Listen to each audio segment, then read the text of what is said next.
welcome to an extra special bonus content this week for the Coffee and Heroes show. New in this week, but this time we're focusing on single issues. We've processed loads of new stock this week, really great runs. So what you'll see here are going into the base are complete runs of certain titles.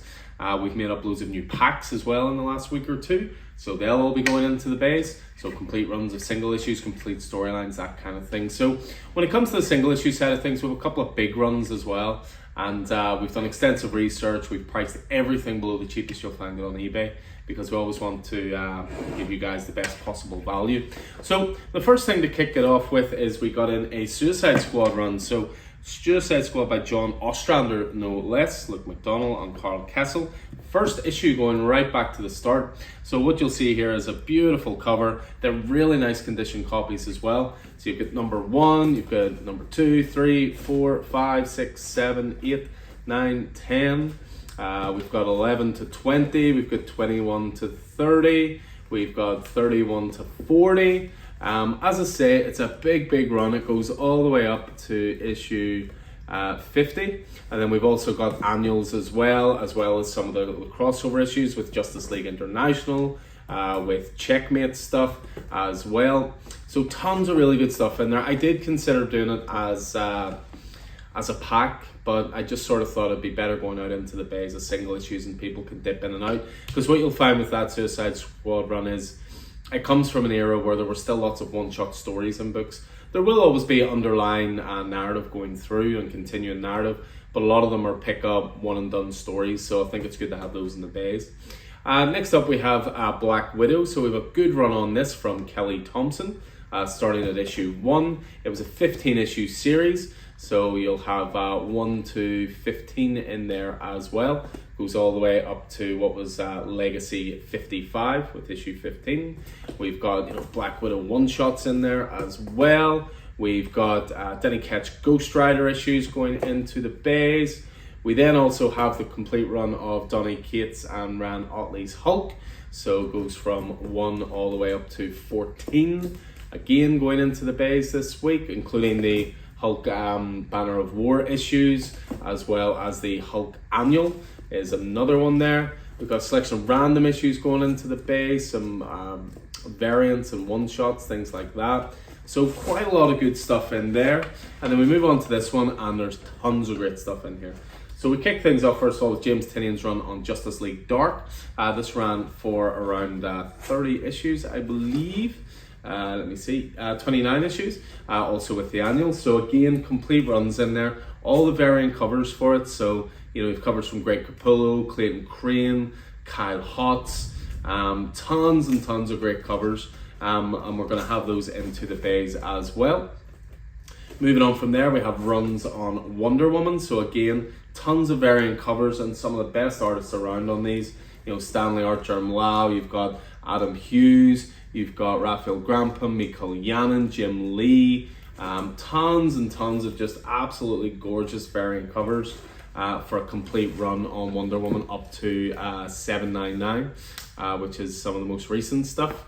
What else have we got in here? We've got runs of Dark Knight's Metal. We've actually got them 2 different ways. Again, I considered putting these out in the bays as packs, but I just thought single issues let people gap fill.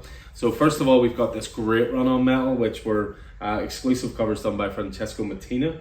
So it was 6 issues in total and a different Mattina variant for each issue. Tons of stuff on the Batman Who Laughs, just really glorious covers. And again, it's a complete set with that. So 6 issues in total of that. But not only that, we have Batman Lost going in there, one of the foil covers for that. We also have the original Dark Knight's Metal going into the racks as well. So issue 1, issue 2, issue 3, all the way to issue 6. Again, complete runs, and that's what we're trying to do. As I say, I don't want to just keep putting random issues into the bays. I want to have runs of stuff, and people, as I say, can either gap fill or pick up runs themselves. But without a doubt, the biggest one going into the bays, although 1 or 2 will go on the wall because of how priced they are, is we have a complete run of Immortal Hulk. You'll see with issue 1 here, it's actually signed by Al Ewing as well, series creator and writer. We've got it all. We've got 1 to 50 here.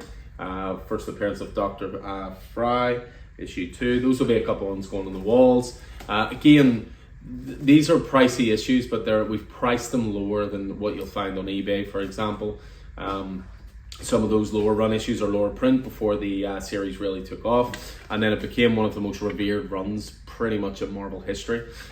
So we have the entire run all going out into the base. So if you're a Immortal Hulk fan, or you were looking to get into Immortal Hulk, now is the time, believe me, because full runs of that do not come along often. There is, of course, an omnibus as well, which we have in store if you like it that way. But if you're a single issue collector, then that's the way to go, as I say, all going into the base. But yeah, we also worked a lot on packs in the last 2 weeks. So again, these are complete runs, so 6 issues, 10 issues, 12 issues, etc., etc.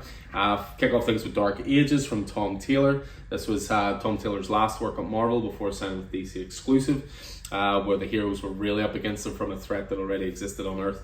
Really, really good stuff. Seasons Have Teeth. This was a 4-issue miniseries recently by Dan Waters and Sebastian Cabral. We spoke about this in the podcast quite highly. Really, really good 4-issue series.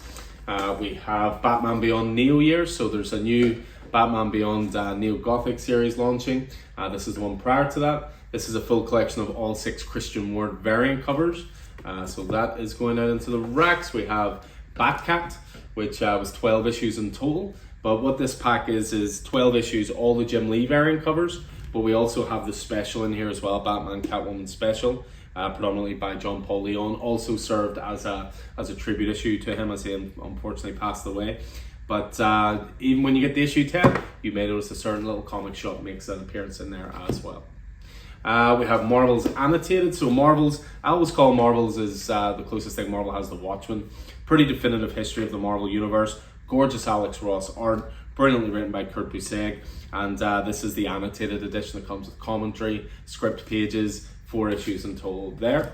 We have Bloodstained Teeth in a full pack, 10 issues in total, all to do with a vampire called Atticus Sloan, who is happy to turn anybody into a vampire for the right price, which the higher-ups do not look fondly upon. But immortality isn't cheap, you know, so he likes the finer things in life.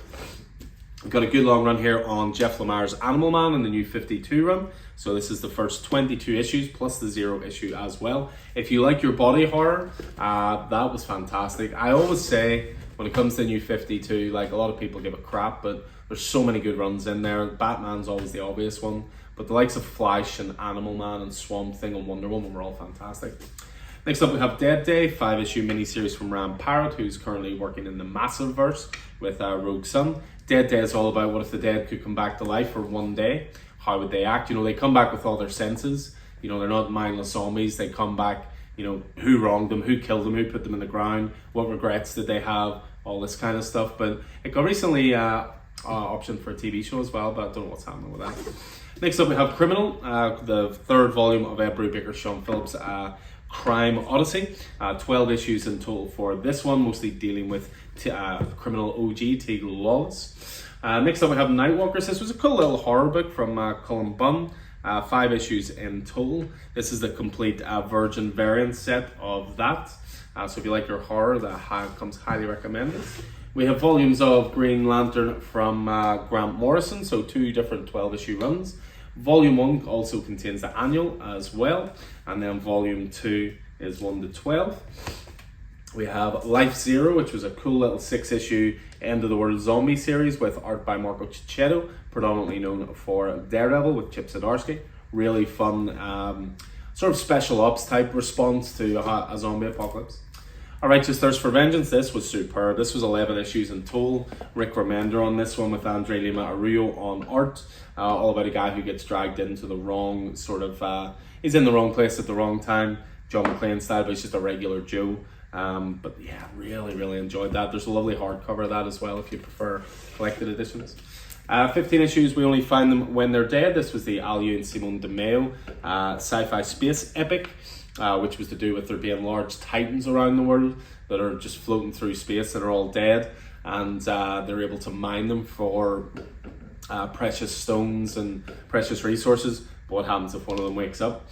That was really cool. We've got The Neighbours, which was a 5-issue horror series due to Ellison S. Doyle and Letiza Kadonicki. 5 issues in total. What if you find out your neighbours weren't who they say they are? He Who Only Fights Monsters. This was a cool 5-issue miniseries set during World War II, and it was to do with something supernatural being awakened to fight the Nazis.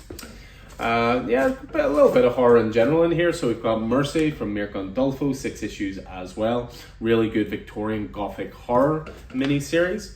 We've got Liquid Kill, which is a pretty cool slaughtering vigilante type story. Ones with maybe a higher moral compass than they need to be, and they're more than happy to carry through on it. All first prints except cover A, except issue 1, which is also first print, but it's just an homage cover instead of cover A. Homage to Metal Gear Solid there, of course.